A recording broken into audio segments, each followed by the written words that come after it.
अस्सलामुअलैकुम, शुभम अस्तु। मैं आज लॉ ऑफ पार्सिमनी के बारे में बात करना चाहता हूँ, जिसे ओकम्स रेज़र भी कहा जाता है। यानी simple explanation is the best explanation.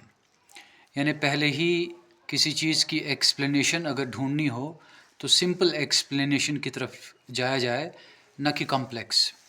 मिसाल के तौर पर अगर मुझसे कहा गया कि मेरा दोस्त दिल्ली से यहाँ आया और प्लेन में आया, तो सिंपल एक्सप्लेनेशन यही है कि वो यहाँ आया प्लेन से।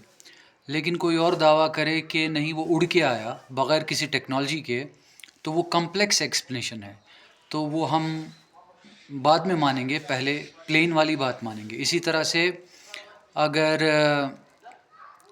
ये कहा गया कि किसी ने भूत प्रेत देख लिया, ठीक है, चलिए देखा होगा, लेकिन सिंपल एक्सप्लेनेशन इसकी ये है कि उसको हेलुसिनेशन हो गई, या कोई इल्यूजन उसने देख लिया, या कोई परछाई देख ली जिसको पैटर्न सीकिंग ब्रेन ने भूत प्रेत की शक्ल दे दी। तो इसी तरह से कई साइकोलॉजिकल डिसऑर्डर्स में ऐसा होता है कि इंसान डिसोसिएटिव डिसऑर्डर होता है या सिक्सोफ्रेनिया होता है, उसमें चीज़ें दिखाई देती हैं, सुनाई देती हैं। जैसे कि मेरे साथ एक दफ़ा हुआ कि मैं सोया था, स्लीप पैरालिसिस हो गया, मैं जागा लेकिन हिल नहीं पा रहा था। तो मुझे बिल्कुल ये लगा 100% कि बेड के नीचे मेरी टांगों के सामने एक बच्चा है। मुझे लगा कि मेरा ही बच्चा है और वो मेरा मोज़ा निकाल रहा है, और उसके बाद भारीपन यहाँ लगा। अब अगर मुझे स्लीप पैरालिसिस की बात पता नहीं होती तो मैं समझता कोई जिन भूत है, प्रेत है वगैरह, तो मैं पैनिक हो जाता।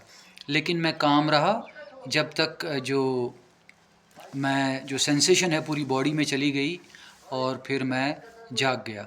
तो सिंपल एक्सप्लेनेशन इसकी ये थी कि ये स्लीप पैरालिसिस एक न्यूरोलॉजिकल फैक्टर है, न कि ये कोई सुपरनैचुरल इवेंट हो गया।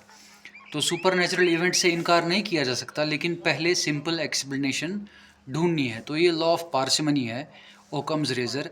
Simple explanation is the best explanation.